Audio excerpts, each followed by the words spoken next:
Voilà, ce samedi 2 décembre, nous sommes réunis dans 50 villes de France simultanément avec ce symbole du cri de Munch pour crier notre protestation face au risque annoncé d'un basculement de la France vers un suicide légalisé, suicide assisté légalisé. Et nous nous battons tous ensemble pour dire que la prévention du suicide ne souffre aucune exception et que cette universalité de la prévention du suicide, c'est un élément clé de la solidarité et qui est nécessaire, et notamment pour toutes les personnes les plus fragiles, les plus souffrantes, les plus isolées, qui méritent notre solidarité.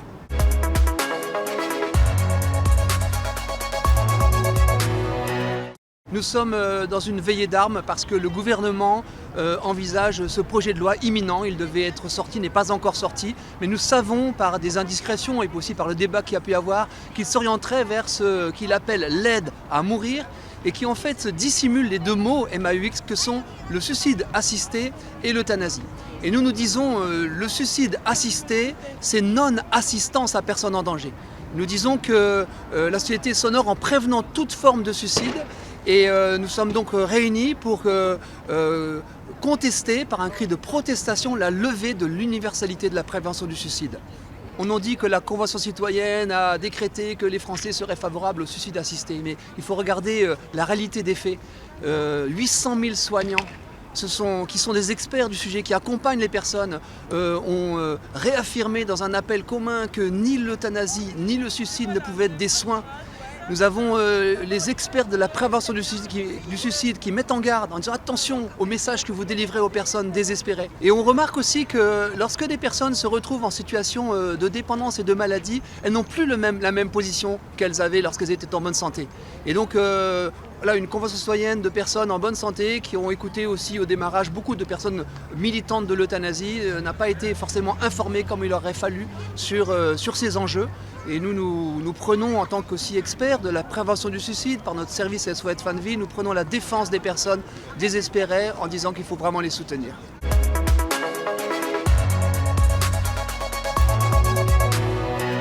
Dans les rares pays qui ont légalisé le suicide assisté ou certaines formes de suicide par euthanasie, nous avons immédiatement observé des dérives extrêmement lourdes. En Belgique, il y a le scandale terrible de Chanty Descorté, qui est une jeune femme de 23 ans, souffrante psychiquement, et qui a été euthanasiée à cause de ses souffrances psychiques. Alors bien sûr, on nous dit en France qu'il y aura des critères extrêmement étroits, mais nous n'y croyons pas.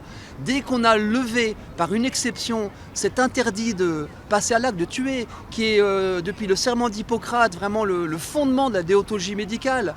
Tu ne délivreras à personne de poison, même si on t'en fait la demande, parce que les soignants savent que c'est un risque de la toute-puissance de leurs médicaments, de leur influence. Eh bien, dès qu'on le lève, on bascule et là, de fil en aiguille, on aboutit à des scandales. Et je pense notamment au professeur de Borg, qui est un professeur hollandais, qui a été membre de la commission de contrôle en Hollande, qui était favorable à l'euthanasie et qui dit à la France « n'entrez pas sur cette pente glissante ». J'ai cru que ça limiterait les suicides et au contraire les suicides en Hollande ont augmenté considérablement en même temps que l'euthanasie. Vous avez noté que les soignants sont des centaines de milliers à s'engager contre cette euthanasie et ce suicide assisté. On s'aperçoit bien sûr que nous sommes tous endeuillés de près ou de loin par des passages à l'acte et des suicides qui endeuillent durablement les familles indépendamment de toutes leurs convictions. Donc bien sûr c'est un sujet universel. Toutes les religions bien sûr s'engagent sur ce sujet, mais aussi des personnes qui n'ont pas de religion particulière et qui savent que soutenir les personnes désespérées, c'est une question d'humanité, c'est un enjeu absolument universel et qui dépasse tous les clivages partisans et confessionnels.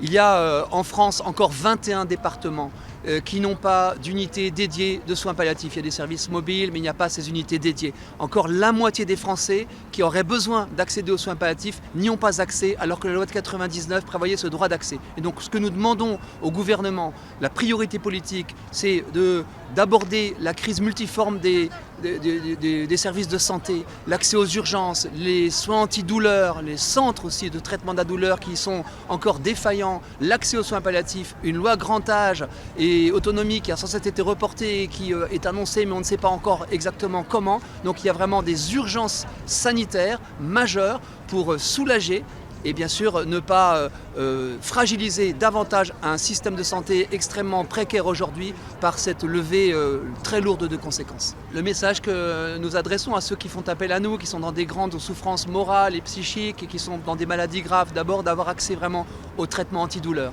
C'est majeur, ils ont fait des progrès considérables, et il y a toujours le moyen de soulager les douleurs physiques. Après, il reste les souffrances psychiques, et là aussi il faut les accompagner, que les personnes ne soient pas isolées, mais aussi que nous ne leur envoyons pas comme message que leur vie n'a plus de prix à nos yeux, que nous puissions continuer de leur dire qu'elles ont toute leur place parmi nous. Et les magnifiques expériences d'accompagnement et de soins palliatifs montrent que les personnes restent 100% vivantes jusqu'au terme de leur vie, et qui se jouent dans ces moments-là, dans les relations avec leurs proches, des moments absolument précieux qui sont interdits quand on vole cette fin de vie par des pratiques brutales comme celle du suicide assisté.